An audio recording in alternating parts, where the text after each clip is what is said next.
Resolución por si lo quieres compartir. Bueno.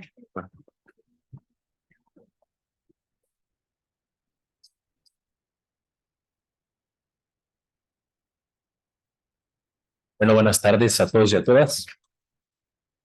Tengo el gusto de presentar a nombre del doctor Ricardo Escamilla a grandes ponentes que nos acompañan el día de hoy. Primero me gustaría presentar a Gabriel Andrade, quien es estudiante de la maestría de Estudios Políticos y Sociales de la UNAM, miembro del Seminario de Economía Política del Instituto de Investigaciones Económicas. Pues Camilo Vicente, historiador de la Comisión para el Acceso a la Verdad de la Guerra Sucia, miembro del Seminario Economía Política de la Violencia del Instituto de Investigaciones Económicas. A Daniel Inclán, investigador del Instituto de Investigaciones Económicas, responsable del Seminario de Economía Política de la Violencia del Instituto de Investigaciones Económicas. Y a Guadalupe Alvira, profesora del Departamento de Salud Pública de la Facultad de Medicina. Muchísimas gracias por estar aquí hoy.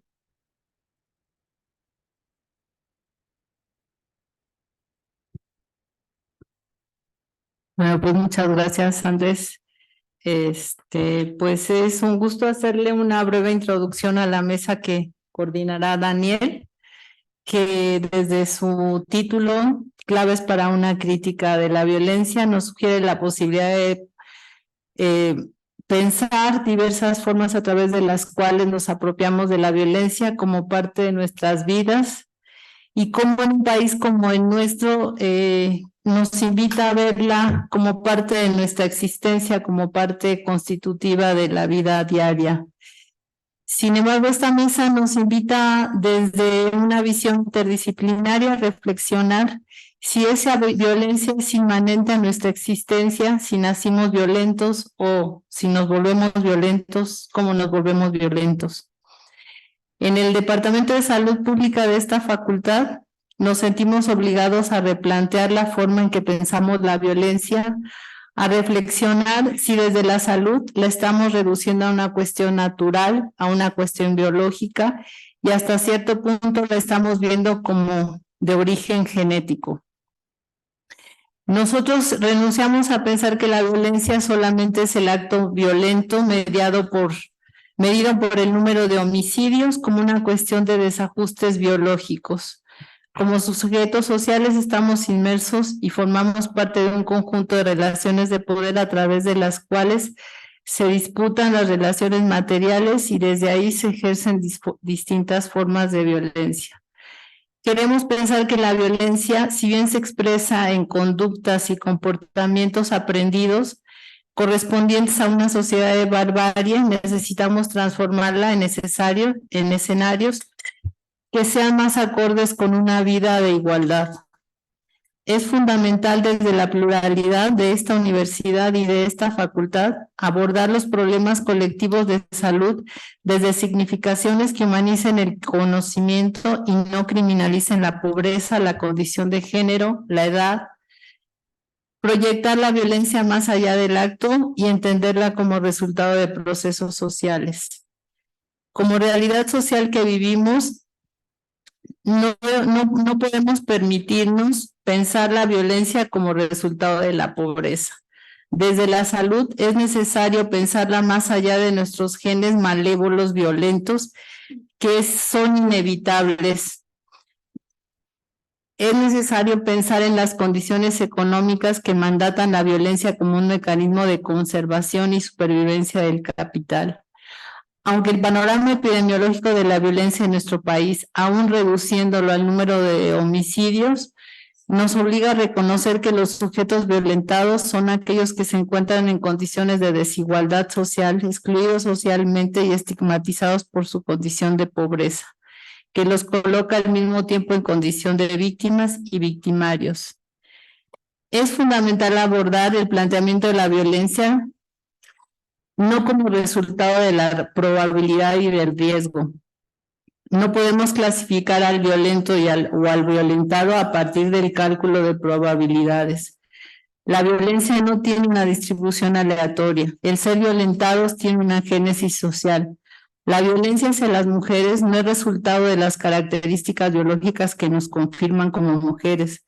Responde a un sustrato invisible que se traduce en relaciones de poder entre hombres y mujeres, a un pensamiento patriarcal mucho más imperceptible.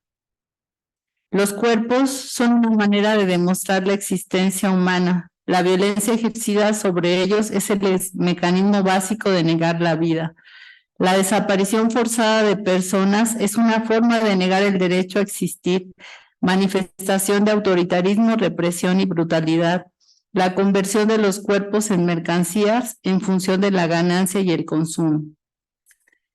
Si pensamos que uno de los derroteros de la salud pública es prevenir los daños y conservar la salud, la alimentación es clave para lograr dicho propósito. Sin embargo, es ineludible señalar que el problema de la alimentación no está en la cantidad de producción de comestibles. La irracionalidad de la producción de alimentos ocasiona una incongruencia entre producción y necesidad de consumo, en la medida que su fabricación no está en función de cuerpos saludables, sino desde la lógica de la ganancia. Esperamos que esta mesa sea un espacio de reflexión que nos ayude a pensar la violencia desde otro lugar, de otra manera, y como problema de salud pública, analizarla también con otros ojos. Pues Daniel, el coordinador de la mesa. Gracias, Guadalupe. Andrés, bueno, y gracias a todas las personas que nos acompañan acá y virtual, y esperemos las que después lo verán diferido en internet. Bueno, pues, el interés de abrir un espacio como este en la Facultad de Medicina es el de tratar de tejer puentes entre los distintos espacios universitarios, porque a lo que nos enfrentamos cuando hablamos de la violencia es un problema multidimensional que requiere la concurrencia de muchos saberes. Y hasta ahora lo que nos enfrentamos en este país, pero no solo en este país, es una suerte de compartimentación, y cada disciplina lo trabaja de una manera que parecía no tiene que vincularse con la otra, y cada una presupone que tiene un argumento que es el central al que tendrían que concurrir las demás interpretaciones.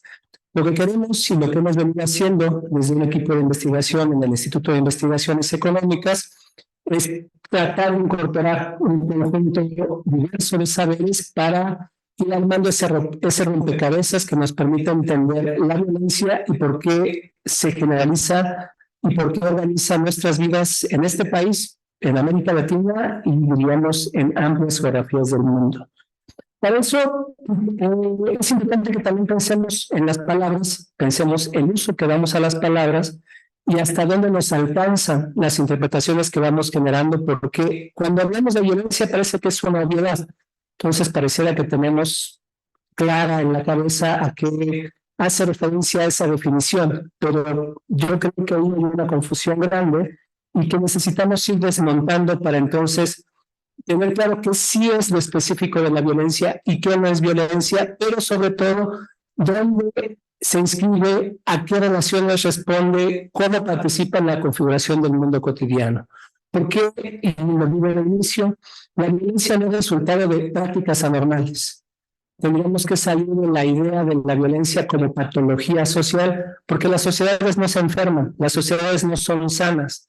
Las sociedades son relaciones materiales, relaciones de poder, relaciones epistémicas, un conjunto diverso de interacciones, pero no hay sociedades sanas o enfermas.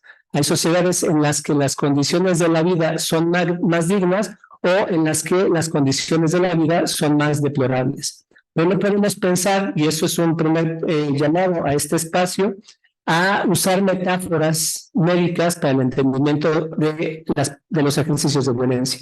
Porque si no, entonces asumimos que la violencia es una suerte de anormalidad, una suerte de enfermedad social y que tenemos que curarla.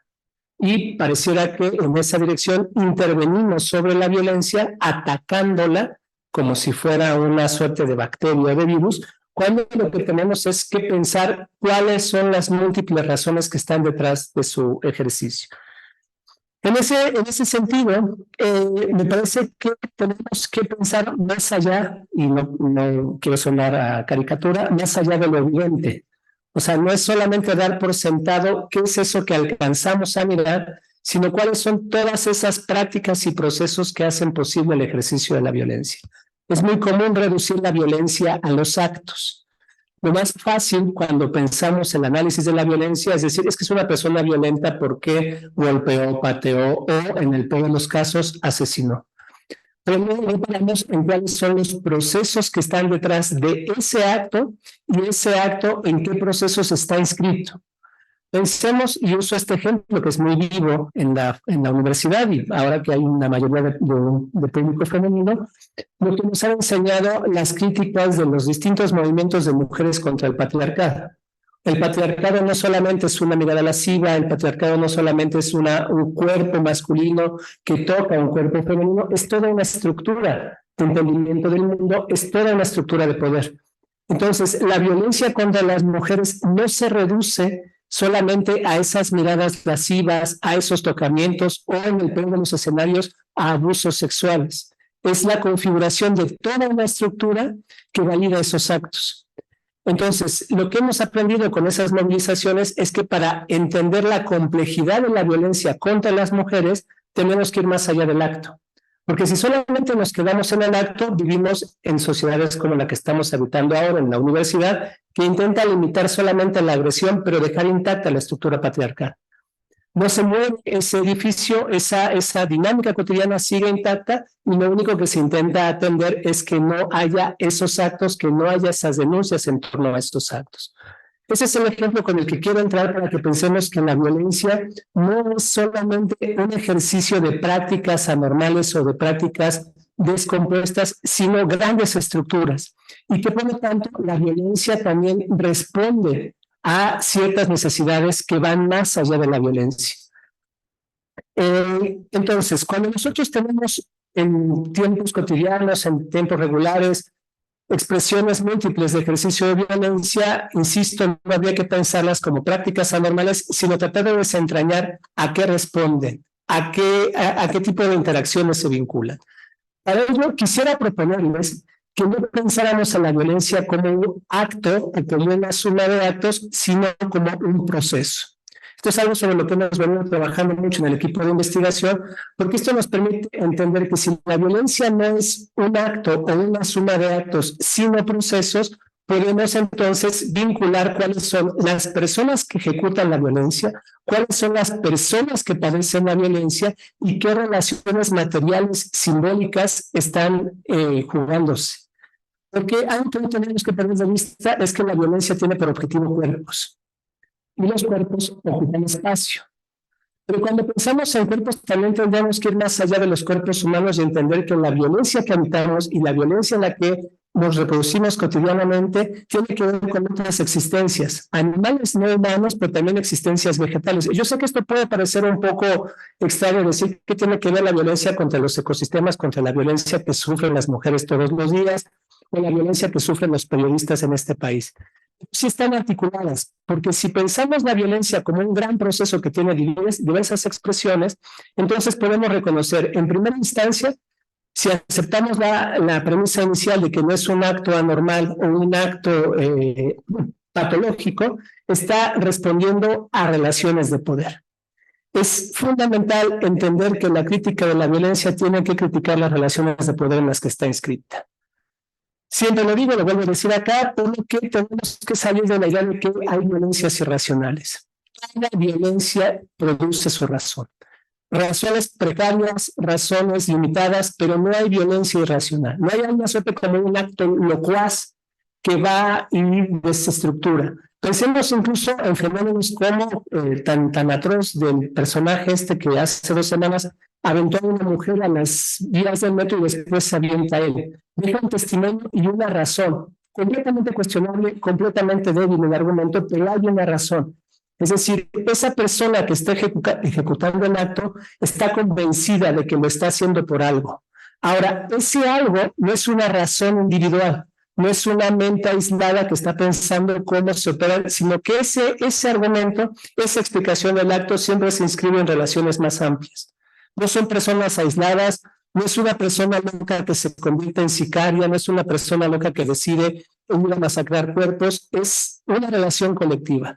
Entonces, la violencia no es un acto ni una suma de actos, sino un proceso que está inscrito en relaciones de poder y que responde siempre a prácticas colectivas. No hay violencia individual, no hay violencia aislada, son siempre procesos colectivos. Lo que nos lleva a pensar dos niveles que también son fundamentales para toda crítica de la violencia. Uno, que hace parte de procesos políticos.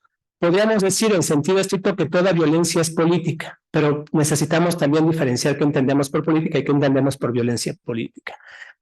Está siempre relacionada con proyectos y procesos políticos. No es una suerte de acto aislado, de acto extraordinario, incluso aunque llegara a ser un acto extraordinario, como se nos hace creer cotidianamente, también disputa una politicidad. Aún aceptando la hipótesis, por ejemplo, que en el caso mexicano el crimen organizado es extraordinario, está disputando una manera de organizar el mundo. Entonces, está vinculado con un tipo de politicidad. Si por politicidad entendemos una práctica colectiva que intenta definir una vida cotidiana y establece acciones consecuentes con esa práctica cotidiana. Pero además, tenemos que reconocer que toda crítica de la violencia tiene que ser una crítica histórica. No hay violencias atemporales, no hay violencias eternas. Toda forma de violencia es una forma histórica. Es decir, tiene modificaciones en tiempo y espacio. Porque si nosotros asumimos que hay una suerte de forma natural de la vida colectiva que es por esencia violenta, no nos damos cuenta de las transformaciones en las personas que ejecutan la violencia, las personas que la padecen, pero sobre todo el orden instrumental que hace posible la violencia y las lógicas que la legitiman. Por ejemplo, la violencia más larga conocida en la forma humana es la violencia patriarcal, pero esa violencia tiene variaciones en el tiempo. No podemos pensar que es la misma y que es idéntica porque es solamente violencia patriarcal. Incluso esa, que es una violencia de larguísima duración, tiene variaciones temporales y tenemos que reconocer justo qué lógicas la legitiman, qué órdenes instrumentales se ponen en juego, qué relaciones de poder alimenta y qué proyectos políticos la hacen posible y a qué proyectos políticos se está beneficiando. Porque es así como podemos ir desagregando elementos y entender entonces que la violencia no son esos actos aislados, sino que están interconectados con un complejo abanico de relaciones. Dicho esto, creo que podemos pensar entonces cuál es el papel de la violencia en el mundo contemporáneo, específicamente en el México contemporáneo. Lo que se nos ha dicho desde hace cerca de 17 años, cuando se hizo un giro en las políticas de gobierno federal en torno a la violencia con el gobierno encabezado por Felipe Calderón, es que la violencia crecía como una suerte de cáncer, que era una descomposición al interior de las formas sociales, que lo que estaba haciendo era entorpecer la vida social y particularmente un desarrollo económico, que es en el argumento dominante la condición del equilibrio social. Si nosotros revisamos las trayectorias de la vida económica en el país desde 2006 a la fecha, debemos, uno, reconocer que la violencia no empezó en 2006, la violencia como la conocemos hoy, tiene tiempo atrás que hay que rastrear y que hay que recuperar. No nos vamos a ir al mito de los orígenes ni al nacimiento del Estado en México, pero sí en la década de los años 90, cuando se reconfigura la estrategia contrainsurgente a partir del levantamiento zapatista de 1994. Y que empiezan a cambiar las lógicas represivas, pero también las actividades de los grupos criminales. Desde 1994 hay un quiebre en la organización política de este país, pero sobre todo en las prácticas de la represión institucional y en las prácticas de la configuración del crimen organizado. Pero es en 2006 cuando se logra una síntesis discursiva y una síntesis de proyectos y de prácticas políticas. Y lo que se nos decía desde entonces, y se viene diciendo a la fecha, el crimen organizado es opuesto a la práctica económica adecuada al desarrollo económico. Pero México, después de Brasil, es el país que más inversión extranjera directa recibe en América Latina. ¿Por qué recibiría México capitales extranjeros si lo que nos dice el discurso dominante es que ahí donde hay violencia no hay beneficio económico?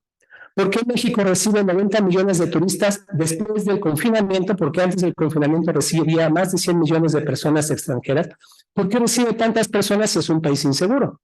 ¿Por qué tendrían que venir las personas a gastar sus pocos o muchos recursos para turismo en un país en el que mueren miles de personas al año en el que hay decenas de miles de personas desaparecidas, porque no es contrario. No es contraria la forma de la violencia con las prácticas económicas. Ahora, esto no quiere decir que haya una relación directa. Lo que tenemos que tratar de averiguar es cómo se vinculan este tipo de atrocidades y este tipo de prácticas violentas con las actividades económicas. Pensemos en una geografía, Guerrero, uno de los estados más pobres del país, uno de los estados gobernado por el crimen organizado, pero donde la presencia de las mineras extranjeras canadienses no se ve afectada por la presencia del crimen organizado, donde el turismo en las playas no se ve afectado por el crimen organizado. Y no es que no sucedan en actividades disruptivas en torno a la minería o en torno al turismo, pero no se detienen. Y al mismo tiempo es el estado donde se cultiva la mayor cantidad de amapola en América Latina para convertirla en huella de opio y después mandarla a Estados Unidos. Entonces, lo que tenemos en esa geografía es la convivencia de actividades económicas legales e ilegales que están vinculadas a la violencia. Lo que está generando la violencia en México y en América Latina es la posibilidad de apertura de condiciones para proyectos económicos. Ahí donde hay violencia en el continente, después aparecen grandes proyectos económicos. Ahí donde hay violencia micro en el continente, después vienen grandes transnacionales. Piensen, por ejemplo, un fenómeno tan cotidiano que aparentemente está tan desvinculado. La violencia que sucede cotidianamente en las pequeñas y grandes ciudades en torno a las tiendas de la esquina permite que Walmart monopolice el comercio de mercancías y de abasto de bienes y de bienes para la vida cotidiana. No es la empresa más grande del planeta, es la empresa que más ganancias genera. Pero para convertirse en ese monopolio necesita que las formas que le compiten desaparezcan.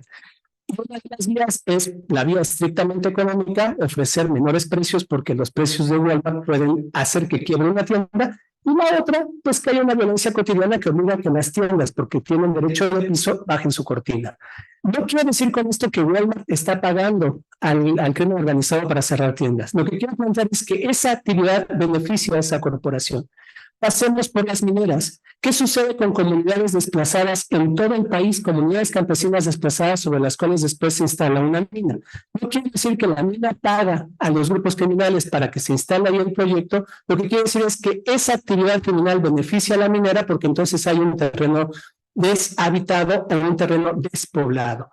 Lo que tenemos que empezar a rastrear entonces es las prácticas que se benefician de las actividades de la violencia. Y para esto es muy importante pensar las relaciones gubernamentales y las relaciones estatales. Para ustedes puede ser un poco distante lo que voy a decir porque no vienen del área de la crítica social, pero recuerden que el Estado no es una cosa, el Estado es una relación. Entonces el Estado no se puede tomar.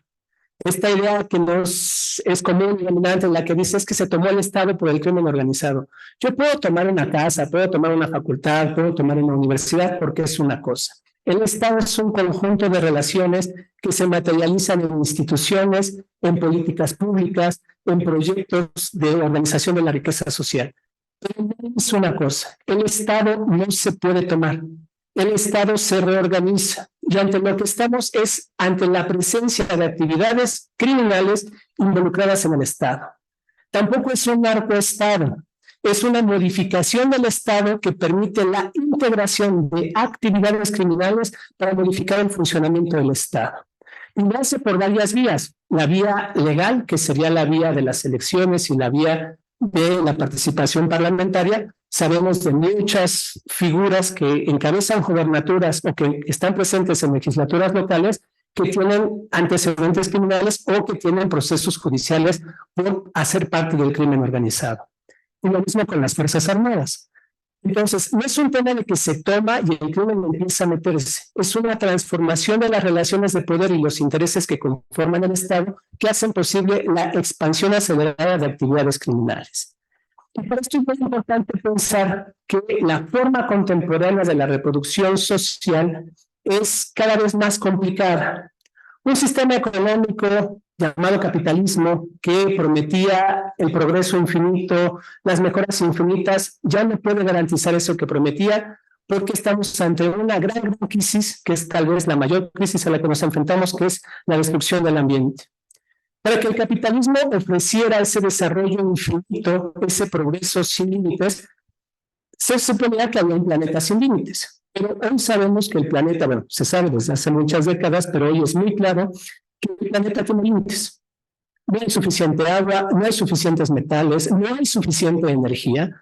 Entonces el capitalismo atraviesa por una gran crisis y la expansión acelerada de la violencia permite mantener en pie al sistema capitalista.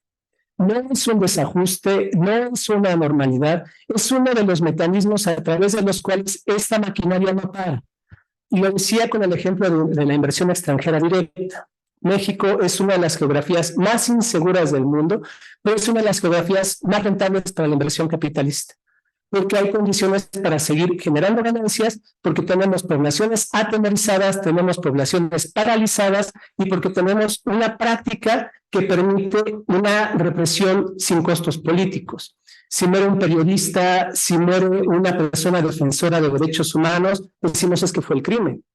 Y entonces ahí ya no hay un costo político, porque ya no es el Estado represor de los años 70 o los años 80, sino es el crimen. Es una forma impersonal y etérea que se encarga de eliminar resistencias y disidencias, y eso garantiza la reproducción del capital en un contexto de crisis. Voy cerrando.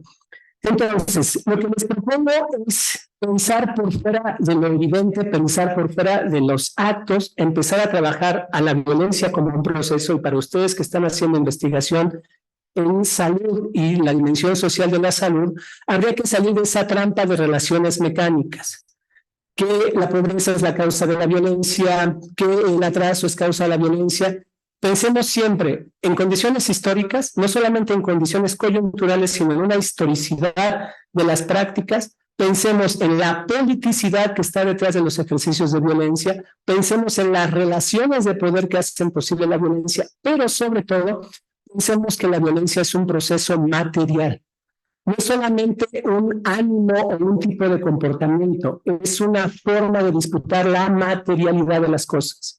Si la violencia trabaja sobre cuerpos, no olvidemos que los cuerpos son relaciones materiales, pero que además los cuerpos ocupan espacios. No es solamente trabajar sobre un cuerpo que es carne y huesos, ustedes lo saben mejor que yo, un cuerpo es mucho más que eso. Un cuerpo es un conjunto de relaciones, pero que están espacializadas y que también están temporalizadas. Todo cuerpo ocupa una dimensión espacial y una dimensión temporal. Y si la violencia tiene por objetivo cuerpos, también tiene por objetivos espacios y tiempos. Y algo en lo que estamos con las prácticas expansivas, exacerbadas y diseminadas de la violencia es una disputa sobre cuerpos y sobre sus tiempos y sobre sus espacios. Y ahí la medicina tiene mucho que aportar, la medicina tendría mucho que ofrecer si sale de esas trampas mecánicas y de esos discursos automáticos que dirían pobreza igual a violencia, falta de alimentación igual a violencia, falta de afectos igual a violencia, o entornos analfabetas igual a violencia. Tenemos que salir de esas lógicas mecánicas y piensen, por ejemplo, en lo mucho que ha avanzado la crítica médica para decir que la salud no es la ausencia de enfermedad y que la enfermedad no es resultado de un conjunto de acumulaciones causales, sino que es un proceso sistémico que tiene interrelaciones de múltiples niveles.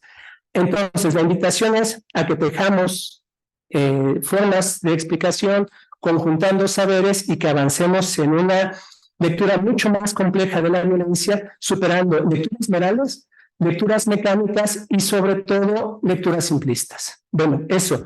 Entonces, como yo organizo la mesa, pues le voy a dar la palabra al doctor Camilo Vicente, que nos acompaña a pesar de que su agenda es muy ocupada. Entonces, Camilo, por favor. Bueno, muchas gracias. Yo voy a ser breve y para no perder la costumbre voy a iniciar peleándome con Daniel. No, voy a decir algo que dijo Daniel. ¿Cómo dijiste que falta de alimentación no hace violencia? Ajá. Yo diría un poco que sí.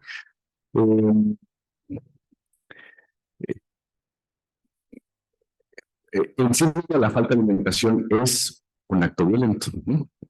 Porque cuando falta alimentación no es porque uno no quiera comer, sino porque no tienes que comer, ¿no? Yo soy de Oaxaca, del Istmo de Tehuantepec, del municipio de Juchitán, Oaxaca, una zona zapoteca.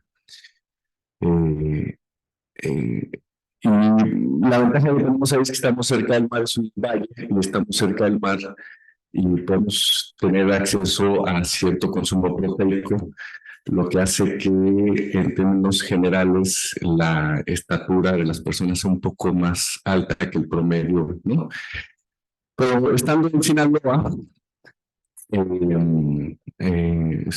haciendo trabajo de campo por varios meses en Sinaloa, a la gente de Culiacán, cuando preguntaban, ¿de dónde eres? No, de Oaxaca. Y me dicen, no, tú no eres oaxaqueño. Y luego, sí, no, ábreme a hacerme una playura. No, es que tú eres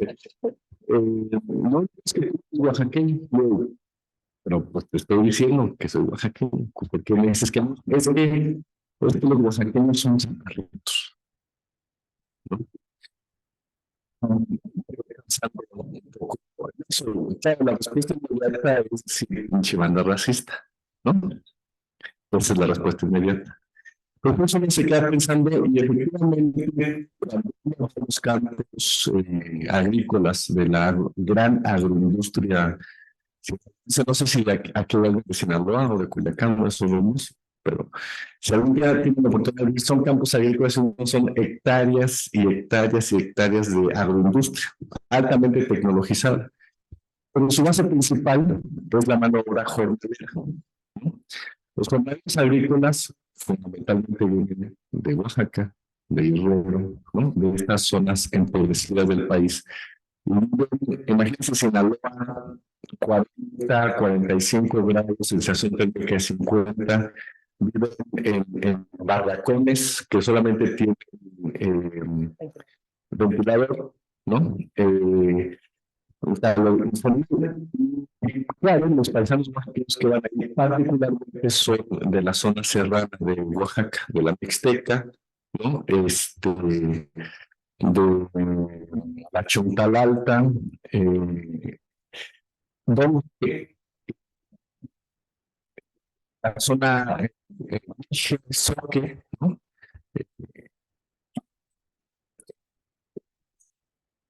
La ubicación en donde están estos pueblos no es su ubicación original, ¿no? Por ejemplo, los chontales, la parte de la Chontal Alta, para que se ubiquen, ubican Huatulco, bueno, hacia arriba, hacia la montaña. Esa es la Chontal Alta. Pues no llegaron ahí porque quisieron, ¿va? O sea, fueron siendo empujados. Hay una anécdota, vayan ustedes a saber si es verdadera o falsa. La anécdota que da López Portillo, el expresidente López Portillo, a la Sierra de Chihuahua. No sé si fue en Huachochi o en el pueblo de la Sierra de Chihuahua, ¿no? De la Sierra Rarámuri. Y por alguna razón lo sientan hasta el final de la mesa, ¿no? En una sola banca. Y entonces López Portillo le dice, oiga, háganse tantito para allá, ¿no? Y el dirigente Rarámuri le responde, no, porque así nos han dicho, miren hasta dónde nos han aventado, ¿no? Bueno, entonces, esta persona sinaloense observaba que esa persona no comió ayer. Es el resultado de 200, 300 años de que comunidades enteras sistemáticamente han sido privadas. Eso, evidentemente, ustedes estudian medicina, yo no, pero evidentemente eso se transforma también en ciertas características fisiológicas, ¿no? Pero no es porque la gente así son, ya, los oaxaqueños, chaparritos, gorditos, así son, ¿no? Y de verdad, no, ese es el resultado. Hay otro ejemplo sobre este tipo de violencia sistemática y estructural. En Guerrero, tomando otra vez el ejemplo que pone Daniel, ustedes saben que más o menos hacia por ahí de 2007, quizá un poco antes, 2005, se comenzaron a conformar lo que se lo conocen como policías comunitarias. Y cada año marchan, ¿no? Las policías comunitarias y salen las noticias. Pero cuando viene una noticia, si de pura casualidad llegan a revisar el periódico y de pura casualidad sale una foto, pongan atención a la imagen. Son personas que no pueden marchar, ¿no? Es decir, les cuesta trabajo marchar. Vean el movimiento La compañera que lleva muchos años trabajando en las policías comunitarias es que la gente ahí lo único que come es maíz, un poquito de maíz cuando hay, ¿no? Frijol, chile, a veces carne cuando llegan a matar a un chivo que por ahí alguien les regala. Entonces, esta forma de desigualdad en el acceso a ciertos satisfactores, en este caso como la alimentación, es un acto violento y lo que en el fondo también produce es la incapacidad de resistir ante cualquier cosa, ¿no? Entonces, tú ves a la gente que trata de resistir ante el crimen organizado, ante la violencia estatal, ¿no? Se arma en una policía comunitaria, pero no pueden ni sostener un fusil. Esa es la realidad. Otro caso son las policías comunitarias en Michoacán, etcétera, ¿no? Pero todos estos ejemplos apuntan porque, claro, el hecho de tener hambre no necesariamente te conduce a actos o a situaciones violentas, pero el hecho de tener hambre en sí misma ya es una condición de violencia, es una situación, es una estructura de violencia que además tiene efectos, como también lo señalaba, tiene efectos políticos muy concretos, ¿no? Por un lado, la debilidad de uso física para poder generar algún proceso de resistencia o de oposición frente a injusticias sociales. Entonces, cuando la gente dice, bueno, pues ¿por qué esta gente no se levanta?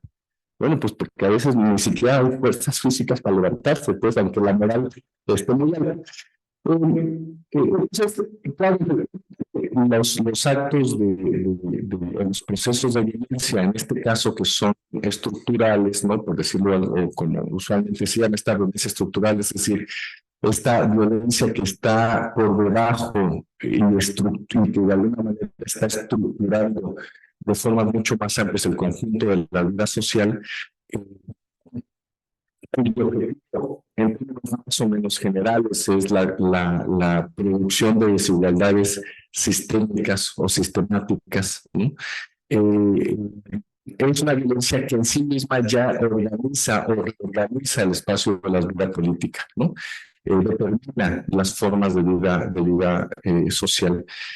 Pero también hay otro tipo de violencia, no solamente esta violencia estructural, sino una violencia que es explícita en su disposición, en su despliegue, que fundamentalmente, para poner el caso mexicano, son dos tipos de violencia que podemos observar. Uno, la violencia represiva del Estado, ¿no?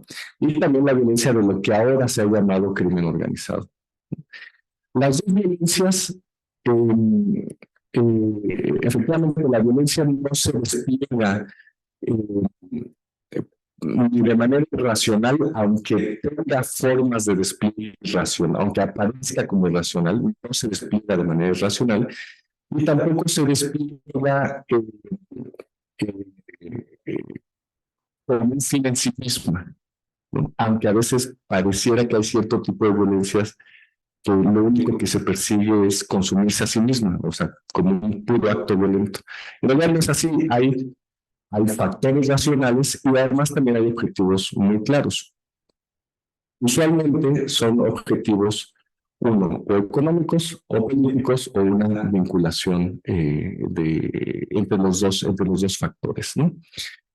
Sobre la racionalidad y lo barbárico, una muy buena periodista, Marcela Turati, hizo un reportaje, no me acuerdo hace cuánto tiempo, un poco como está loca mi amiga.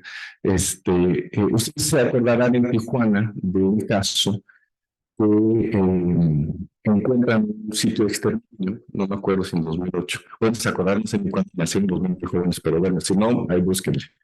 En 2008, por ahí, de un sitio de exterminio y de una persona que le llamaban el pozolero, porque su trabajo era diluir cuerpos en ácido, ¿no? Esta amiga periodista va a la entrevista en la cárcel, porque bueno, ¿por qué? ¿Cuál era el motivo de disolver, ¿no? ¿O cómo era el proceso? Entonces, por ejemplo, le cuenta por qué comenzaron o tomaron la decisión de cortar los cuerpos, ¿no? De mutilar los cuerpos. Uno, claro, uno que piensa uno es una maldad terrible, ¿no? O sea, una perversidad terrible. Y comenzaron a cortar los cuerpos porque era más fácil que cupieran las cajuelas de los autos. Esa fue la única razón. Una razón completamente racional, ¿no? Claro, para llegar a eso, el acto barbárico no se procesa como barbarie, se procesa como mero procedimiento. Entonces, el pozolero lo que dice, pues mira, era mi trabajo y me pagaban por eso. Yo ni siquiera conocía a las personas, a mí ya me llegaban los bultos, ¿no? Ya cercenados, fragmentados. A mí ya me llegaban los bultos, nunca les vi el rostro, ¿no? No los conocía, ni siquiera sabía por qué llegaron o fueron entregados aquí, ¿no? Entonces, ahí lo que hace esta persona es distanciarse del acto barbárico y procesarlo como un momento más de su labor o de la tarea que tiene implementada, ¿no? Por eso es muy importante que en medicina la parte ética es muy fundamental. Sobre esto mismo, voy a volver al punto, pero ahorita que estoy en medicina me acordé de otra anécdota. En 1978 detienen a un militante, a un guerrillero de la lucha comunista 22 de septiembre en Mochi, Sinaloa.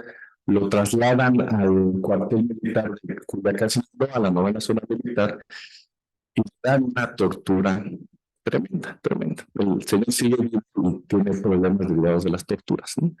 Entonces me cuenta, cuando estaba contando su historia, dice, pues me avientan ahí, ¿no? Al cuarto donde estaba todo torturado, y me dicen, ya viene el médico. Y entonces él dice, me sintió un alivio porque dice, bueno, pues por ahí va a atenderme, ¿no? Y entonces realiza el balance y el médico lo que le informa al militar es, pueden continuar, no se va a morir. Fue a tomar los signos y la estabilidad física para ver si podía seguir aguantando más tortura, ¿no? Entonces, el acto barbárico en estos ejemplos que les he puesto nunca se vive, nunca se presenta como un acto barbárico, siempre se procesa como un acto racional por medio de procesos que nosotros asumimos como uno, o naturales, o dos, como parte de nuestro trabajo, ¿sí? Por eso la reflexión ética siempre es importante, porque la reflexión ética es la única mediación que nosotros tenemos como personas, como seres humanos en sociedad, para poder determinar si efectivamente eso que estamos ocurriendo, ¿no?, responde a un proceso que en realidad es violento, barbárico, ¿no?, a otra cosa, pues, y entonces poder tomar la decisión frente a eso es lo único que pueden negar, porque es muy fácil perderse. Es que me mandaron, era mi responsabilidad, era mi tarea, ¿no? Yo tenía que obedecer. Sobre el tema de los ya les comentaba, la violencia, aunque se presente siempre como, o a veces como barbárica o irracional, no lo es, como se los propuse en estos ejemplos. Y lo otro es que hay un fin, ¿no?, en general en la violencia. Fíjense que otra vez volviendo a Oaxaca, en el año 1969, lo que antes era el programa de la ONU para el desarrollo del PNUD, no me acuerdo cómo se llamaba, ahorita no lo tengo en la memoria, pero el antecedente hace un estudio sobre los recursos naturales en Oaxaca y sobre la posibilidad de explotación de esos recursos naturales en Oaxaca. Lo entrega al gobierno de México y al gobierno del Estado. Inmediatamente se habla y se comienza a trabajar algo que se llamaba Plan Oaxaca, así se conoció. 1964, perdón, no 69, 64. Bueno, resulta que las zonas con mayor, que fueron detectadas por este organismo como de mayor potencial de explotación de recursos naturales, que fue en el área de Tustepec, que es la entrada ya, es parte de la cañada y de la entrada a la selva de los Chimalapas, la parte de la costa de lo que va de Pinotepa Nacional, Jamiltepec, Huatulco, toda esa parte de la zona del Istmo, y la parte del valle, se fueron marcadas con mucho potencial económico, ¿no? Y de explotación de recursos naturales. Hacia mediados de los años 60, finales de los años 60, comienza una sistemática represión con esas zonas a las organizaciones campesinas, a las organizaciones obreras, a las organizaciones estudiantiles, ¿no? Porque claro, el tema era implantar ese producto, ¿no? Esto se supo muchos años después, ¿no? En el momento solo se veía como un acto de mera represión política, ¿no? Porque claro, la forma en que el discurso por el cual se viabiliza públicamente la violencia nunca se presenta a sí misma como tal, ¿no? Entonces, si uno revisa los periódicos de la época, lo que vemos es que no, es que la zona del Istmo son bien peleoneros, son unos bárbaros y hay que ir a calmarlos, son violentos, ¿no? Entonces la fuerza policial tiene que entrar, ¿no? Pero en realidad era parte de un fin que se perseguía, ¿no? Que por cierto no han dejado de perseguir, ahí está un proyecto transísmico, bueno, desde Porfirio Díaz. Y en el caso del crimen organizado, uno pensaría que dos cosas, que de inmediato hay un interés económico, pero que en realidad no hay ningún interés político, ¿no? Y efectivamente el crimen organizado nunca se plantea, o nunca se ha planteado hasta ahorita, tomar, conquistar, ser ellos los que gobiernen, es decir, los que administren políticamente, ¿no? Aunque sí deciden en muchas partes quiénes van a ser los que hagan eso, ¿no?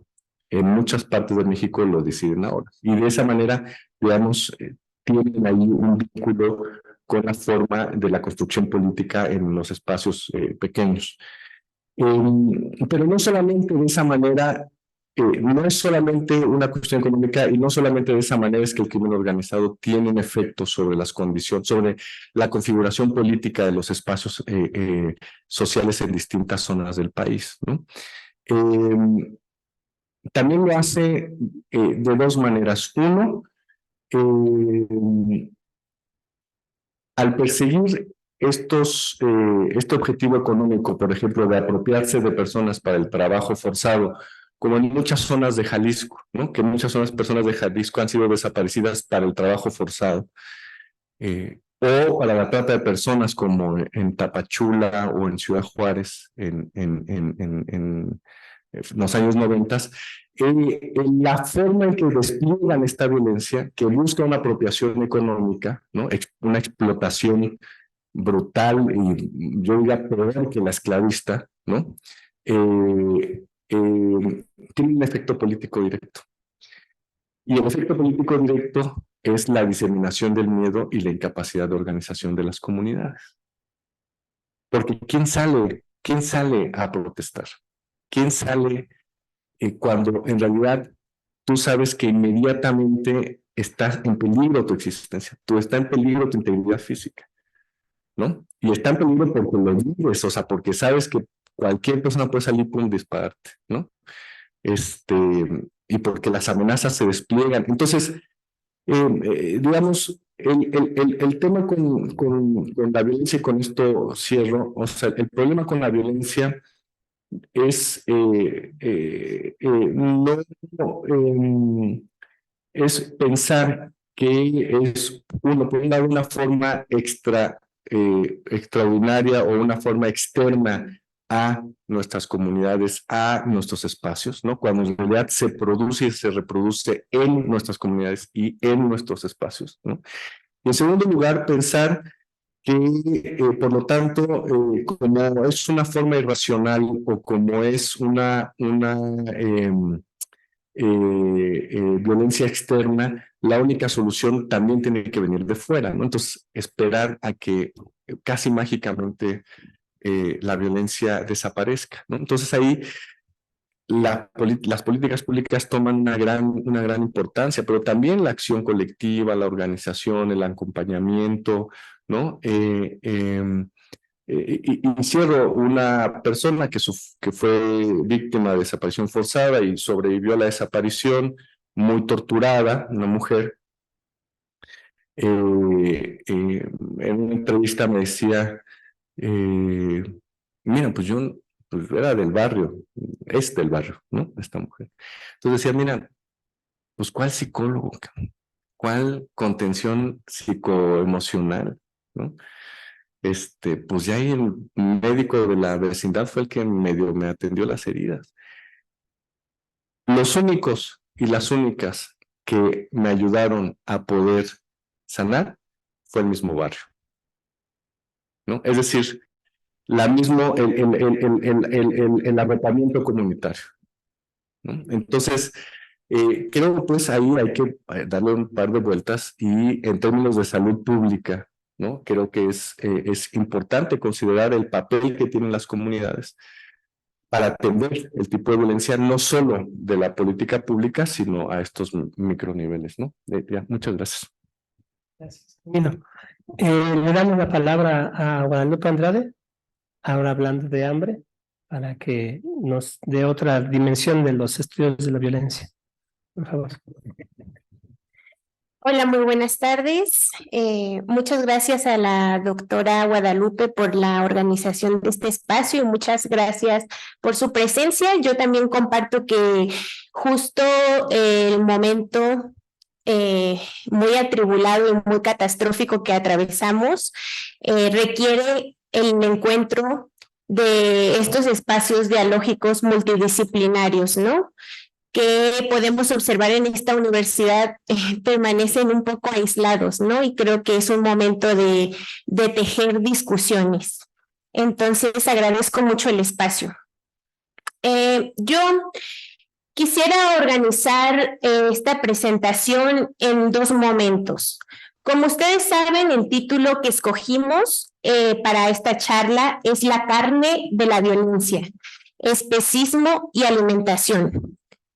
En el tiempo que llevo trabajando la forma de la violencia especista, he notado que es un tema muy poco discutido, particularmente en este país, y suele ser un término con el que no estamos muy familiarizados, y eso también tiene una explicación estructural, por lo cual me gustaría justo en el primer momento introducirnos a una breve reflexión sobre por qué este tema nos resulta bastante ajeno, ¿no? A pesar de estar inmiscuido, involucrado en la cotidianidad.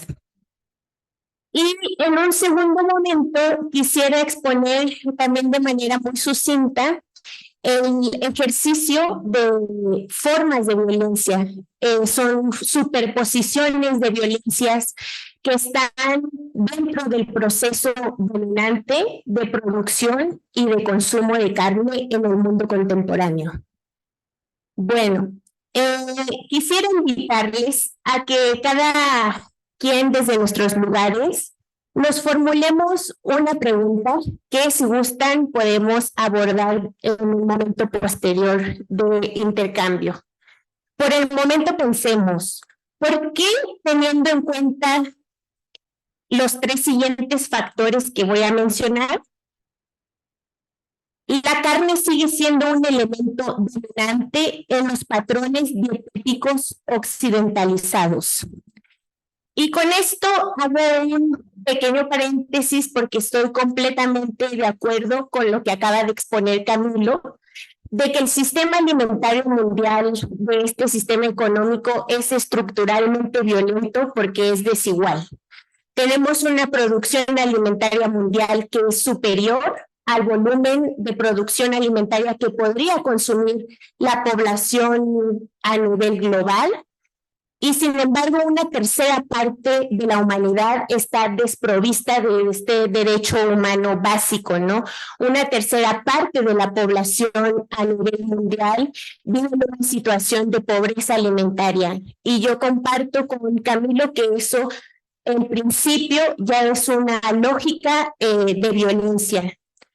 que justo propicia una organización, como decía Daniel, espacial, geográfica de los cuerpos, ¿no? Generando esas capacidades cognitivas, fisionómicas desiguales, ¿no?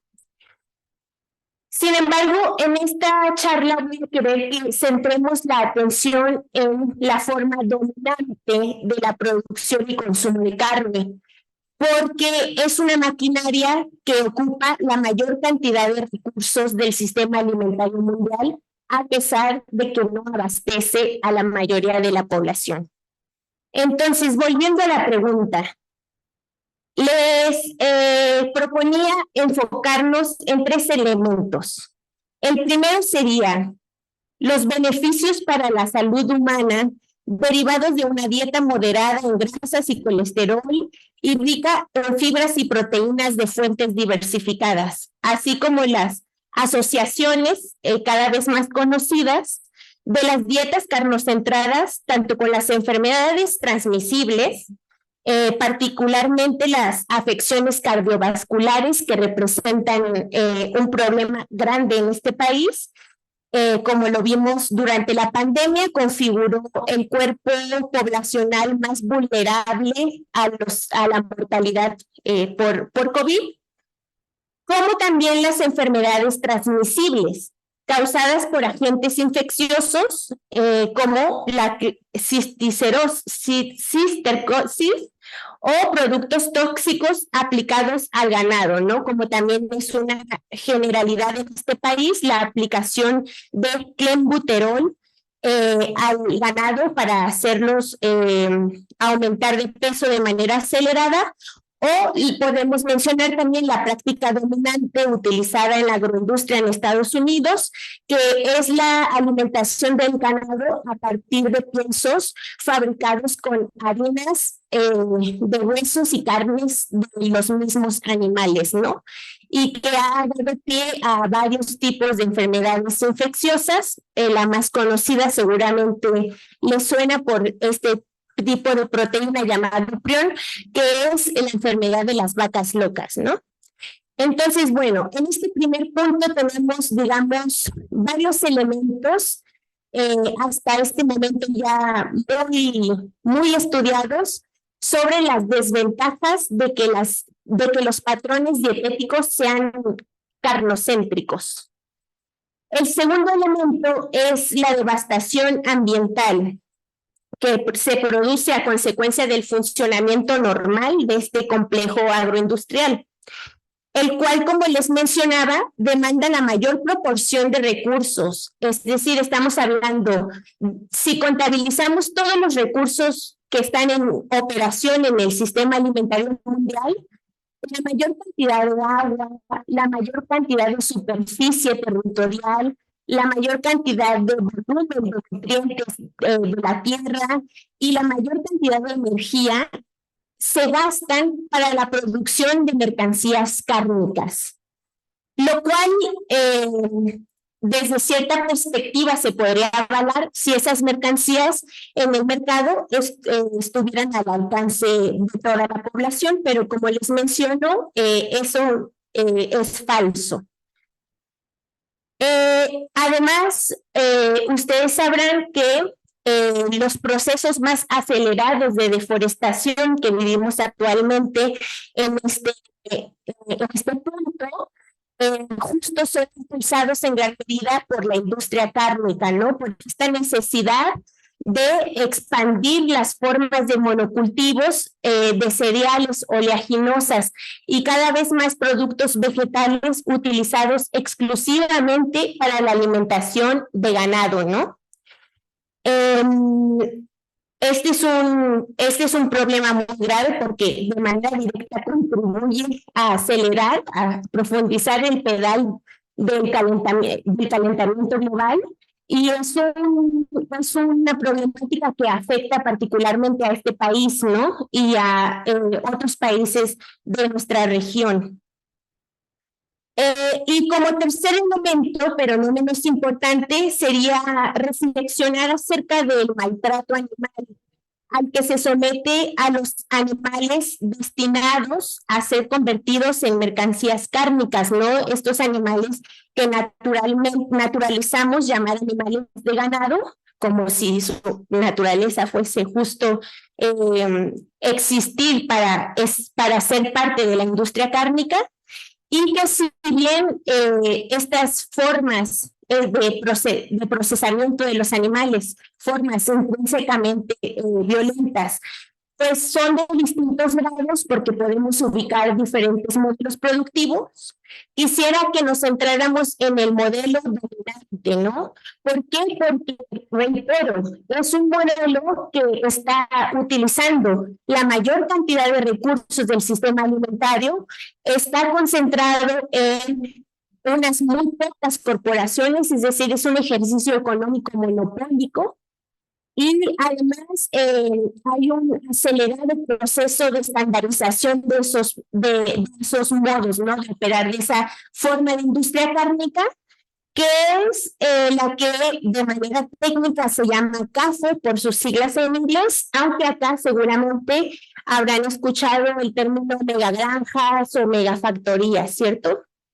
Bueno, estamos hablando de este modelo concentracionario, que es la forma dominante a nivel productivo, ya que es la encargada de ofertar el 90% de las mercancías cárnicas del sistema alimentario mundial.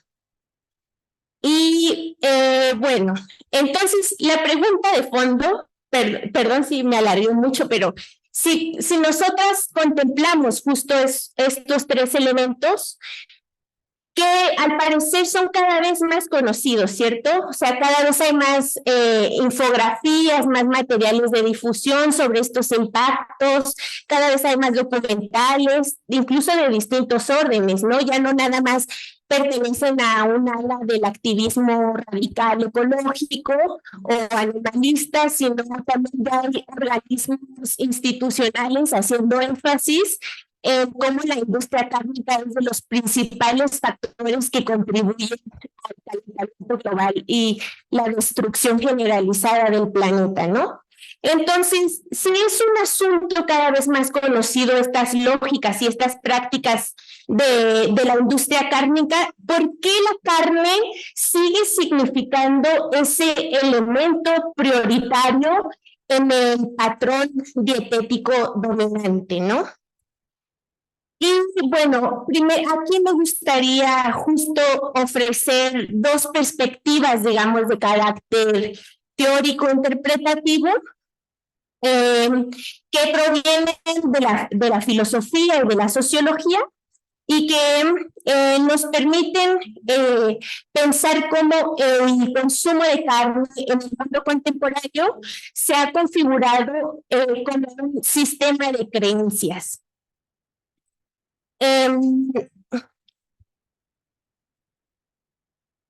Pongo un ejemplo. En estas narrativas informales, es decir, las que circulan con mayor velocidad en los medios de comunicación, aparecen términos como carnívoro o como omnívoro. En un orden opuesto a los términos cada vez más populares de veganismo o vegetarianismo, ¿no? Hay que pensar que esta forma de presentarlo a nivel discursivo hace ya un ejercicio de normalización, como antes mencionaba Camilo, sobre el tema de que comer carne fuese una necesidad fisionómica, ¿no? Al reconocer que la carne se sitúa en una operación de violencia al interior, perdón, estaba planteando el tema de cómo se normaliza, ¿no? A nivel discursivo. Y bueno, algo que me parecía interesante plantear acá es cómo toda la maquinaria ideológica, pero también algo que nos compete es la comunidad académica y en particular la comunidad científica médica, suele tender a avalar este sistema de creencias de que hay respuestas de carácter universalizante, ¿no? Como la definición de una dieta, ¿no? Y si bien hoy en día cobra cada vez más terreno, investigaciones que por cierto ya tienen más de medio siglo realizándose, propuestas, por ejemplo, en el terreno de la biomedicina, de cómo dietas cuyo elemento central no sea la carne, o incluso que la proteína central no sea la carne o busquen otras fuentes de proteína que no sean de origen animal, son convenientes para una salud no solo social, territorial, sino también salud individual de los sujetos humanos. Pues me atrevería a decir que no es la propuesta dominante, ¿no? Al grado de que incluso cuando pensamos en el término proteína, lo primero que se nos viene a la mente es que la proteína, el principal origen de proteína, pues tiene que ser ese, ¿no? El de origen animal. Entonces, bueno, a mí me parecía que una propuesta también para empezar a discutir en esta universidad, como ya se está haciendo en otras universidades del país, son justo esta discusión entre diferentes áreas disciplinares, poniendo el debate de la necesidad de un cambio de paradigma pues radical, ¿no? Y que también pasa por cómo estamos entendiendo los patrones alimentarios, ¿no? Y las formas sociales más justas de construir alimentos que puedan garantizar una distribución más equitativa y más sostenible también con el medio ambiente. Entonces, bueno, para cerrar este punto, quisiera señalar dos propuestas que se han trabajado desde la filosofía, desde la sociología, en cómo, en principio, reconocer este problema es complicado. No nos parece obvio porque la sociedad se reproduce al interior de un sistema de creencias que proyecta justo la proteína de origen animal como una necesidad fisiológica, ¿no? En este sentido, la filósofa Melanie Young nombró a esta forma dominante del sistema alimentario, la denominó sistema carnista, y ella justo nos propone que justo tanto carnívoro como omnívoro son términos que describen constituciones biológicas, no opciones filosóficas personales. En la mayor parte del mundo actual, las personas no comen carne porque lo necesiten, sino porque deciden hacerlo. Y las decisiones siempre se derivan de creencias, plantea Joy. El carnismo está afianzado en la sociedad y resulta complejo abordarlo porque se encuentra normalizado, legitimado e invisibilizado. Es justamente esta invisibilidad lo que hace que las personas consideren que su decisión de alimentarse de carne no es una elección, sino que es lo lógico, lo normal. Se consideran verdades en lugar de opiniones y sus prácticas parecen las únicas en lugar de una elección. Y bueno, esta autora, por ejemplo, es interesante que decide utilizar ese término carnismo, que verán termina justo con el ismo, como para equipararlo a los términos de veganismo o vegetarianismo, para denunciar o señalar justo que la opción de comer carne también está en un marco de decisiones, como igual otras alternativas dietéticas, ¿no? Y que no reconocerlo también opaca la definición política y ética de las personas que se organizan para construir proyectos alimentarios alternativos, ¿no? Entonces, bueno, con esta primera reflexión podemos concluir que el problema de justo de esta como lentitud que podemos observar a lo largo de décadas de las transformaciones de los patrones alimentarios a nivel mundial, pues no se reducen a un fenómeno de desconocimiento sobre las lógicas y efectos de la producción y consumo de carne, ¿no?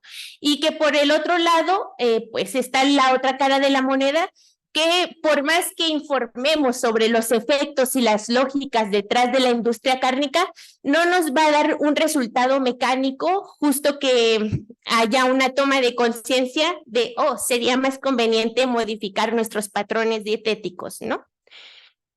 Porque, bueno, justo lo reproducimos como un proceso, ¿no? Social complejo, que además tiene un elemento, digamos, importante en el tema que convoca esta mesa, en la forma en la cómo aprendemos a relacionarnos con otras existencias, ¿no? Que es lo que denominamos violencia especista, ¿no?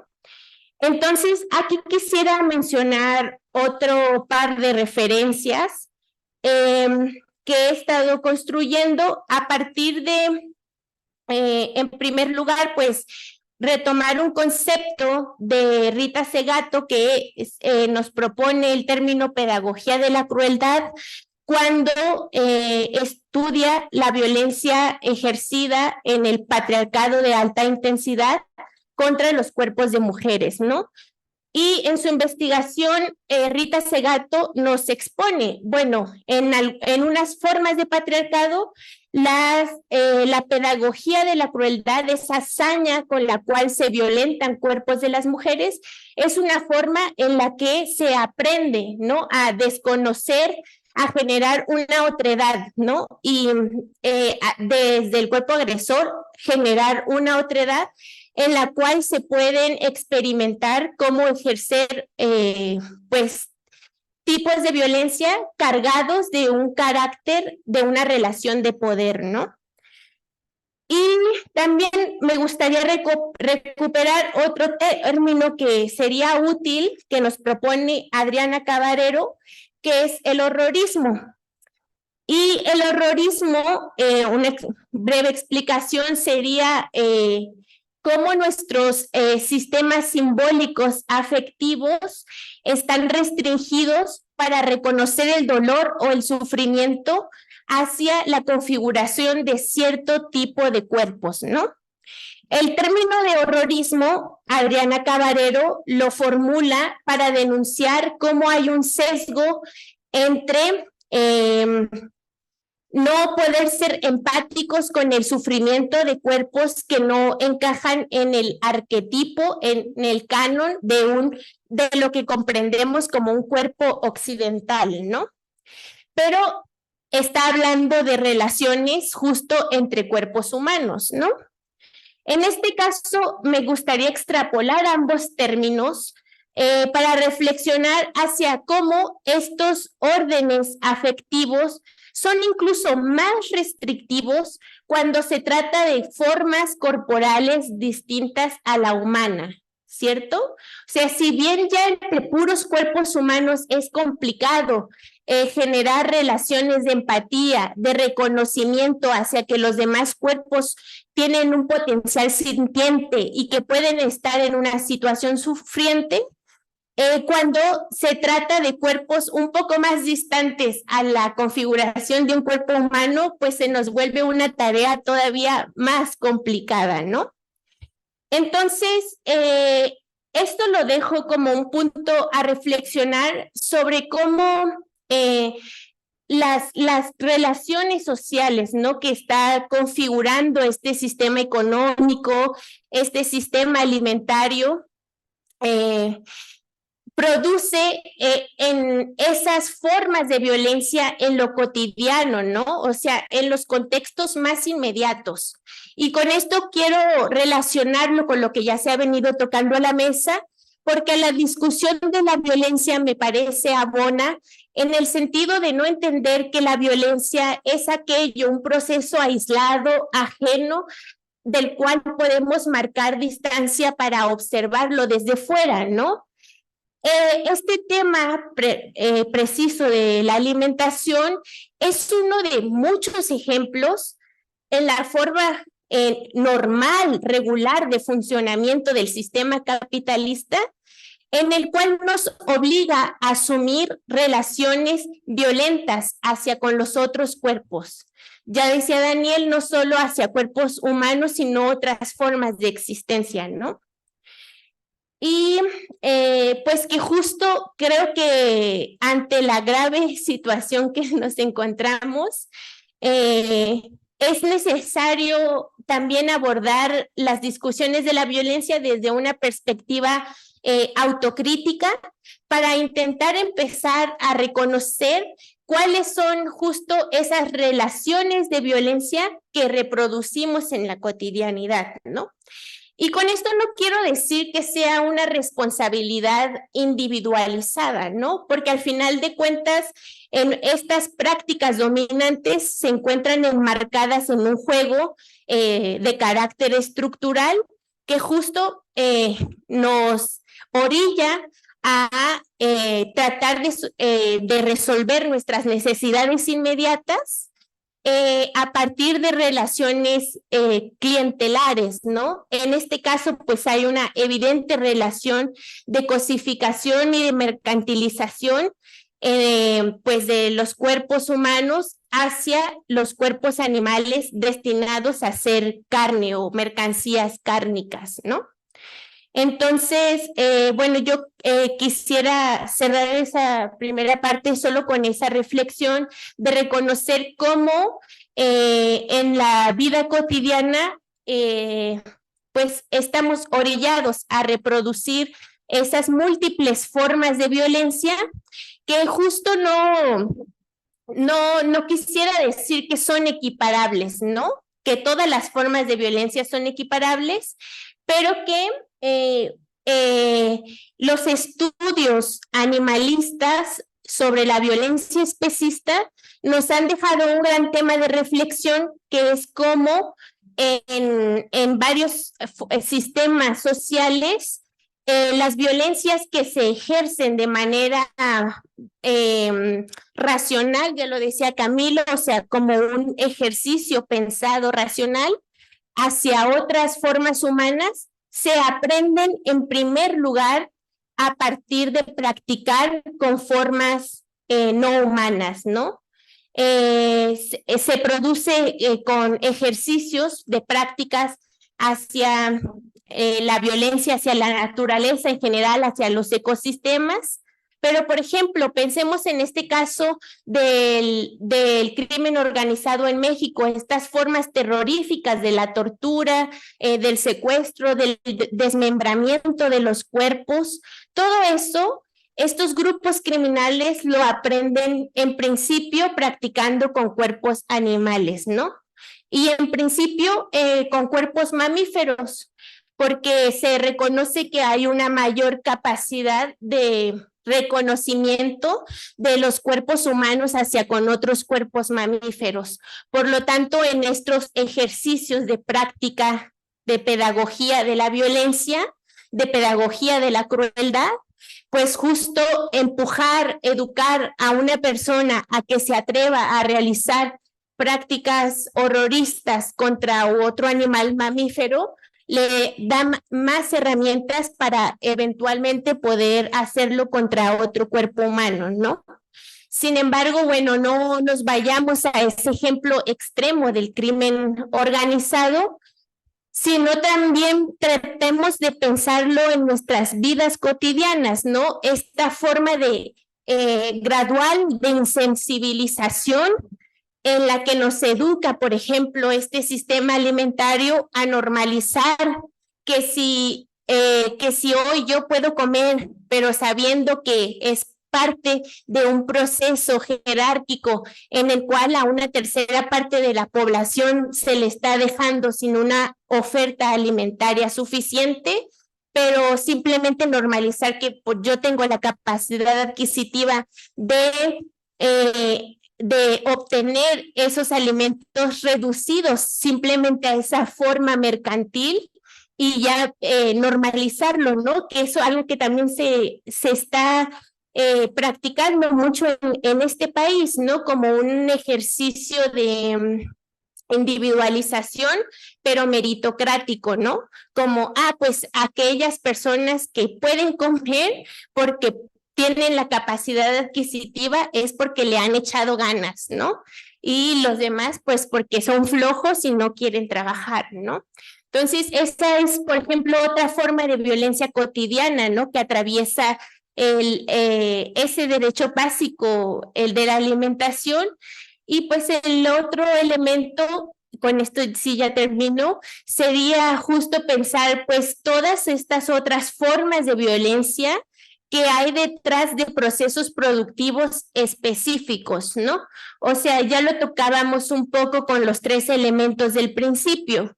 No tiene las mismas implicaciones la producción de una milpa que nos va a ofrecer una diversidad de alimentos a una forma agroindustrial que devasta y es insustentable y que va a requerir de una organización espacial desigual que justo para su operación cae en prácticas de devastación, en prácticas racistas por los territorios que son escogidos para la operación de esas prácticas, por la clasificación del trabajo productivo que se hace para ver cuáles son las manos, la fuerza de trabajo que va a producir esas mercancías, las prácticas también de género en las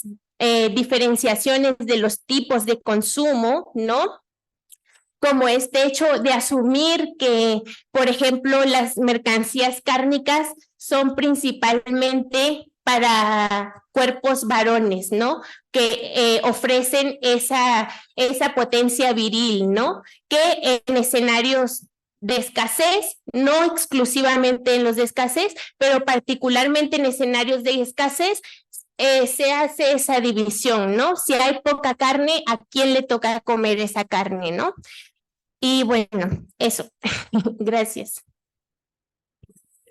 Gracias. Bueno, hay pocas personas en la sala, entonces, si quieren, hacemos una ronda de intervenciones antes de que nos quedemos en la mesa en soledad. Entonces, de las personas que nos acompañan, dudas, comentarios, críticas son bienvenidas, siempre nos ayudan a mejorar los argumentos. Anímense.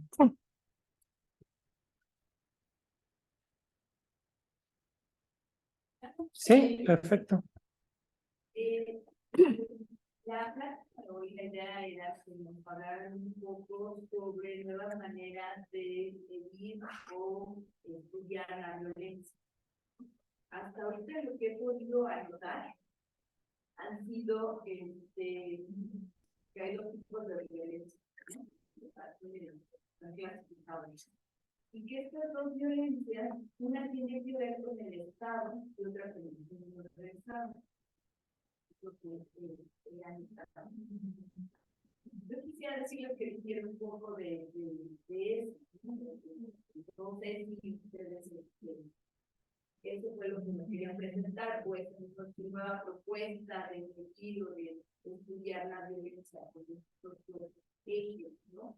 Pero que la violencia va más, creo que comparto más con Guadalupe, que al final se va dando y que hay una pedagogía, ¿no? De la violencia que va avanzando, ¿no?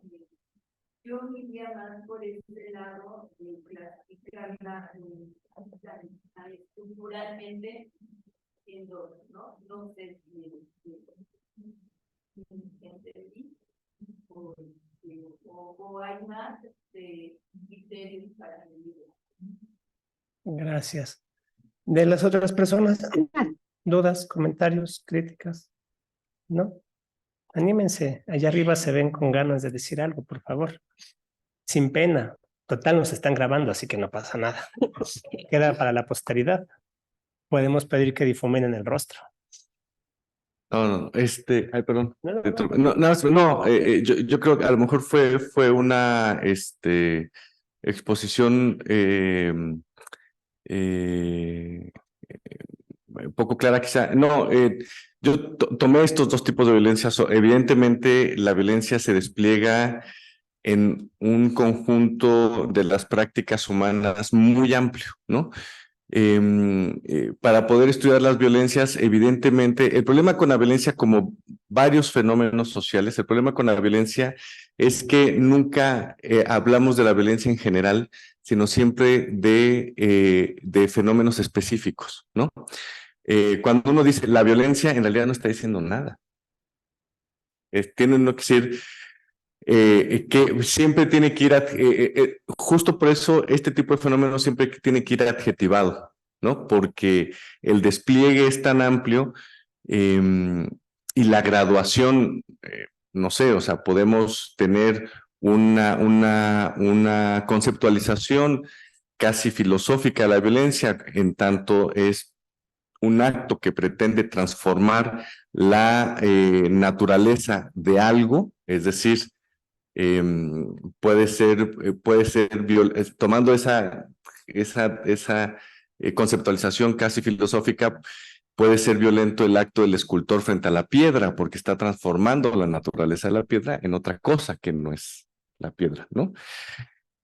Eso no nos sirve para poder operar análisis de violencia. Tenemos que bajar y entonces la forma es justamente determinar los campos en que estas prácticas violentas que podríamos entender justo como el ejercicio físico o la amenaza del ejercicio físico para que una persona actúe o no actúe de acuerdo a una voluntad exterior a ella, ¿no? Eso en general hay que observarlo en cada uno de los campos en donde se despliega este acto, ¿no? En el ámbito del hogar, por ejemplo, ¿no? Entonces ahí las prácticas de violencia son entendidas como violencia intrafamiliar, ¿no? Donde hay una estructura patriarcal que lo que hace es modelar, transformar o forzar con violencia física o con la amenaza del uso los comportamientos de las personas bajo esa familia, ¿no? Si estamos hablando del campo político, justamente lo que se hace es tratar de configurar formas de comportamiento de regímenes de organización políticas por encima de las voluntades colectivas, ¿no? Las dictaduras. Entonces, no, o sea, más bien puse como ejemplo estas dos, pero no es que se reduzca a eso, ¿no? Sino como es muy difícil hablar de todas las violencias y también a veces resulta un poco inoperante hablar exclusivamente en términos abstractos de la violencia, porque entonces, pues eso, hasta lo que hace el escultor con la piedra es o sea, podría ser violencia, estoy caricaturizando evidentemente, pues, ¿no? Pero no, estoy de acuerdo con el señalamiento, o sea, lo que quiero decir es que estoy de acuerdo con el señalamiento que haces, efectivamente habría que comenzar diciendo esto, ¿no? Que el despliegue de las violencias a lo largo de las dinámicas sociales, ¿no? Que eso incluye también lo que como sociedad o como individuos hacemos frente a la naturaleza, ¿no? Pueden estar mediadas o más bien, están mediadas por violencia y de lo que se trata es ver cómo se revierten estas prácticas y para eso, bueno, hay que poder explicarlas. ¿Quieres decir algo? No, a modo de conclusión sobre este tema que justo yo no presenté como todas las violencias que están detrás del funcionamiento de la industria cárnica porque sentí que ya se hubiera hecho muy pesado porque justo como dice Camilo, si nos podemos observar cómo se despliegan tantas lógicas de violencia, pues podemos reconocerlos en muchos espectros, ¿no? Ya no los desarrollé, pero entonces solo a manera de conclusión me gustaría cerrar en que la forma contemporánea dominante en la cual hoy el mundo produce y consume carne es insustentable. Es un problema ecológico urgente, es un problema que particularmente nos atañe a las poblaciones urbanitas, porque es en estas mismas donde se concentran estas formas, estos patrones de consumo hipercárnicos, que además, a pesar como de toda la experiencia de padecimientos por enfermedades, de problemas en la salud pública que ha generado este patrón alimentario, particularmente durante los últimos 40 años, el día de hoy estamos viendo un fortalecimiento, ¿no? En ciertos aspectos. Hay un ejercicio como un intento de lavado verde, de greenwashing sobre las industrias cárnicas. Hay un abierto impulso del sistema de generar este mercado con las etiquetas de lo orgánico, con las certificaciones supuestamente de responsabilidad ambiental y social de las industrias cárnicas, como para convencernos de que es viable, ¿no? La opción de que hay una forma justo reformada en la cual sí sería posible que mantuviéramos formas de consumo de dietas centradas en los elementos de origen animal. Y la verdad es que no la hay. Y el planeta tampoco da más. Estamos habitando un momento de colapso en el cual justo los territorios tradicionalmente explotados por las industrias cárnicas durante los últimos 5 décadas se agotaron. Y por eso estamos viendo un ejercicio de relocalización global en el cual se están trasladando a otros territorios. En el caso mexicano lo podemos ver justo en el sureste. Hay un particular interés por explotar el sureste mexicano porque es la zona del país donde quedan las últimas reservas más importantes de agua y de biodiversidad, indispensables para este modelo productivo, ¿no?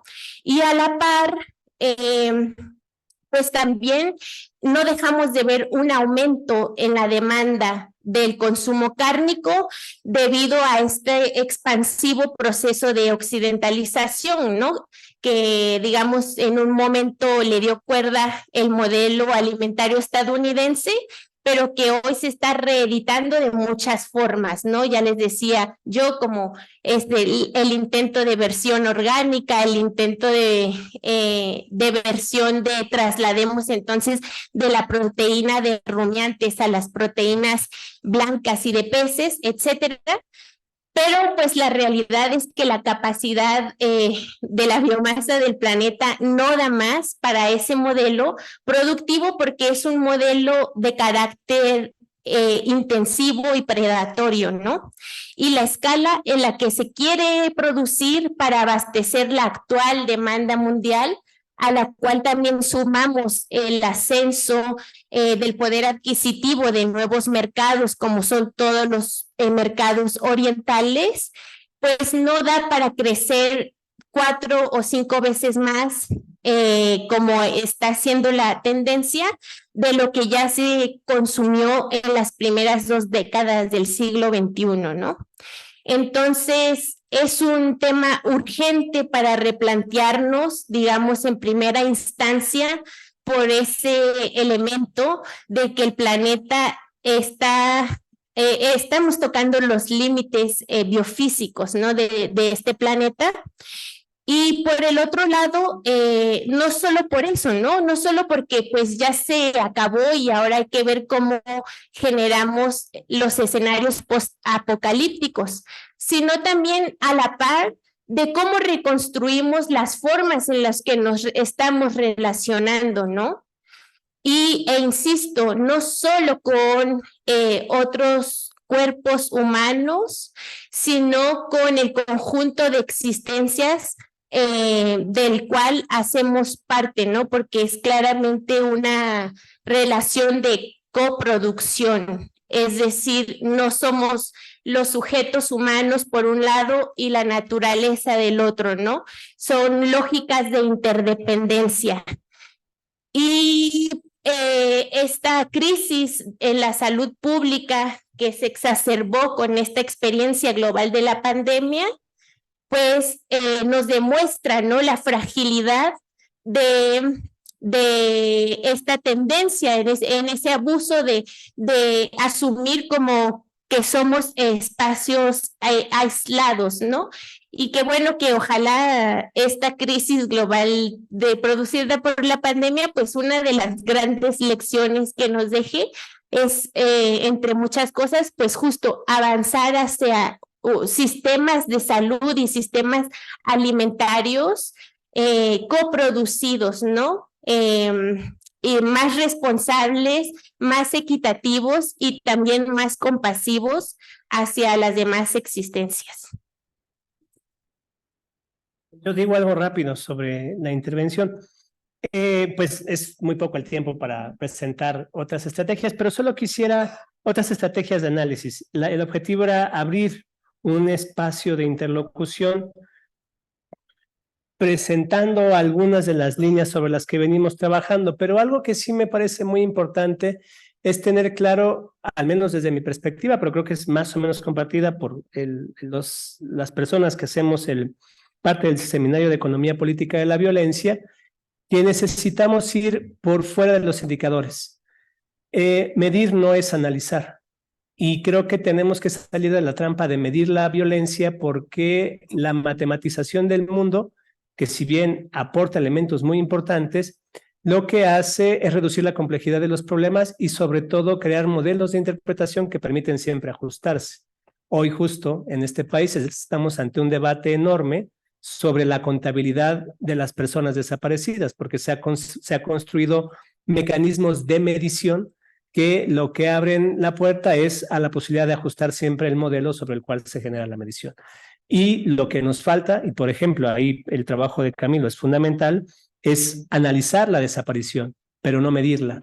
Ahora, no quiere decir que la medición no contribuya a mecanismos de análisis, pero tendrían que ser secundarios de la construcción de estrategias analíticas. Y en este momento, y eso creo que es lo importante de este espacio, es cómo abrimos líneas que involucren distintos saberes, líneas que nos permitan, desde lo que se hace en la investigación de la salud pública, lo que se hace desde esta facultad en términos de la investigación social, vincularlo con lo que hacemos en otros espacios.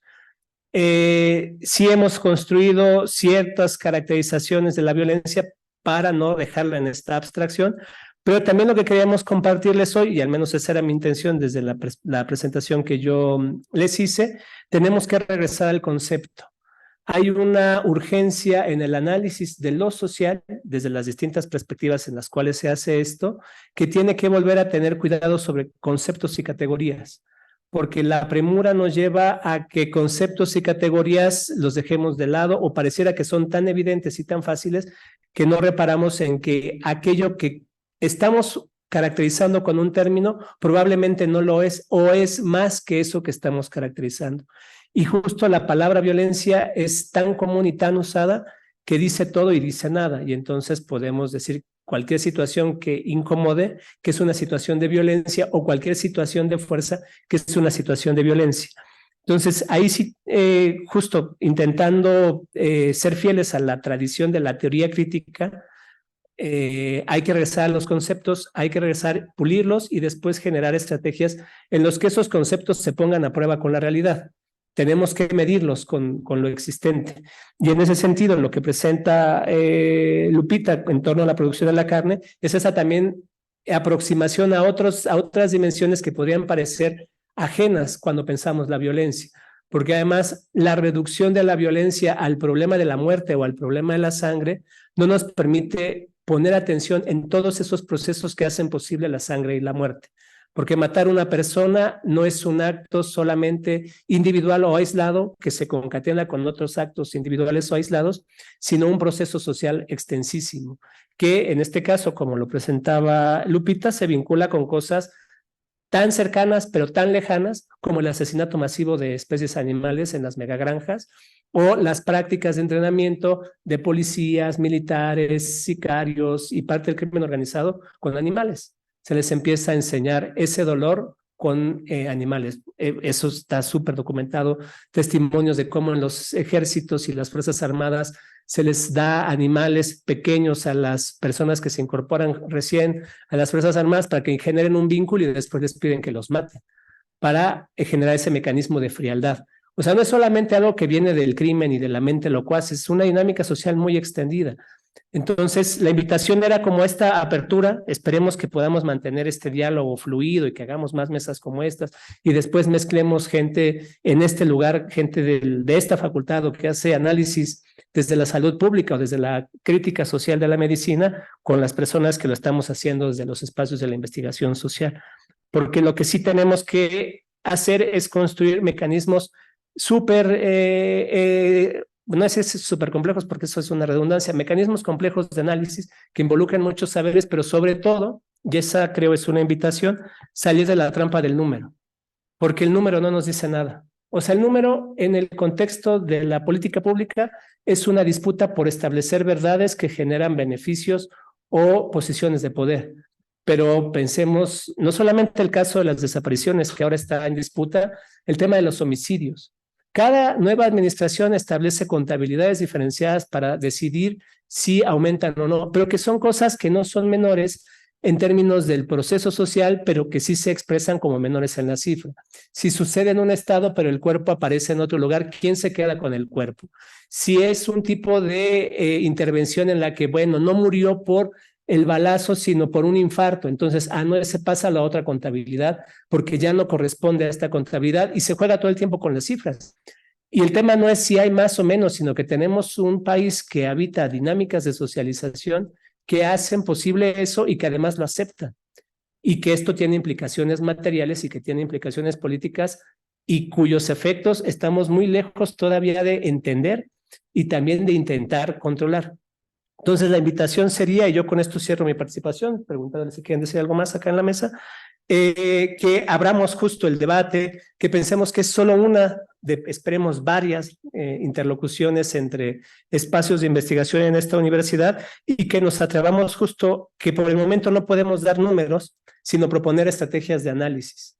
Estrategias de análisis que después esperemos encuentren sus mecanismos de hacer mediciones, pero que por ahora, y eso también lo saben y cierro con este ejemplo, a veces no es suficiente medir el índice de algo en el cuerpo para entender su composición, sino pensar el funcionamiento sistémico y orgánico de ese cuerpo. No basta con medir si el nivel de glucosa es alto y la presión es alta, sino hay que ir más allá. Y eso usted lo tiene mucho más claro que cualquiera de las personas que estamos en esa mesa, bueno, salvo de esta parte que también vienen de esta formación, pero saben que eso no es suficiente. O sea, no es suficiente medir la glucosa para saber si un cuerpo tiene una afección en el páncreas o si el nivel de glucosa, aunque sea estable, está generando efectos sobre el cuerpo. Entonces, ustedes lo tienen claro, la medición es solamente un indicador, pero hay que ir por fuera de ese indicador. Y en el caso de la violencia, hay que ir por fuera de esos indicadores para llegar a esas relaciones sistémicas, en las cuales se inscriben, en efecto, esas múltiples relaciones de violencia, de las cuales ya no pudimos dar cuenta por el tiempo, pero insisto, esperemos que podamos tener más espacios de reflexión colectiva. Y allá al fondo había una intervención, por favor.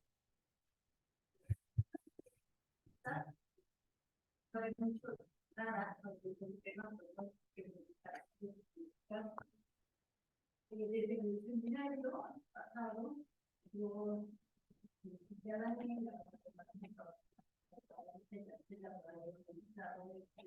esta redonda, que para nosotros como médicos es muy importante conocer esas otras funciones de esos planteamientos, porque al tener un enfoque distinto de la violencia disciplinar, lo que es la definición de la prestación de la salud, y ver que no hay personas violentas, sino que la violencia se da marcada en relaciones de poder, pues entonces podemos ver distintas formas de violencia para un análisis global de lo que está sucediendo con la salud de la sociedad.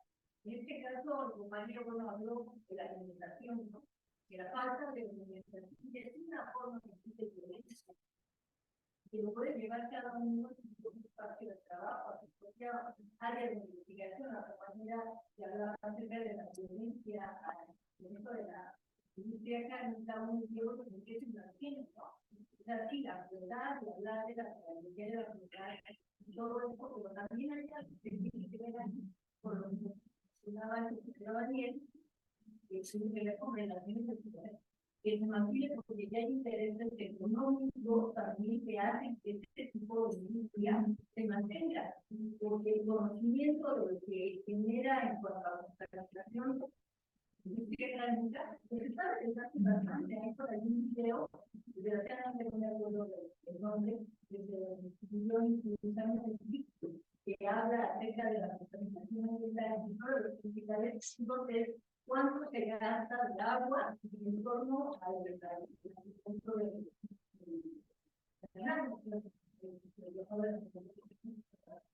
yo podría ver otra forma de violencia, el trabajo de salud personal y de los personales. Y una forma de violencia también es el propio trabajo. Es un trabajo de yo lo vi en los directamente al ver a los compañeros, condiciones de trabajo, al ver niños trabajando en la calle.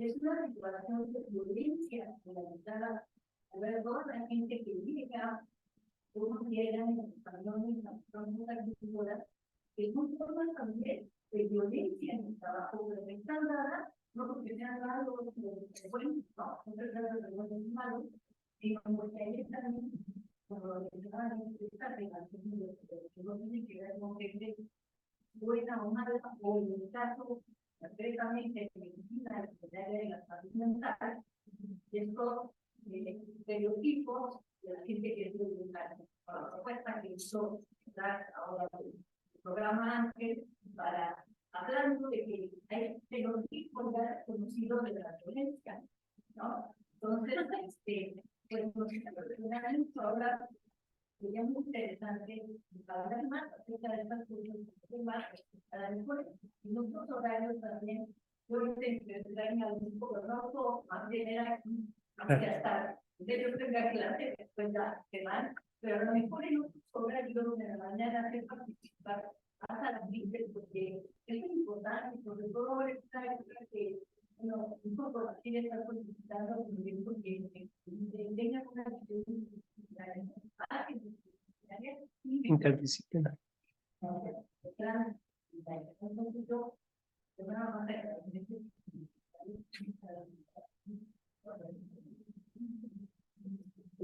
¿Ustedes quieren decir algo? ¿No? Bueno, por favor.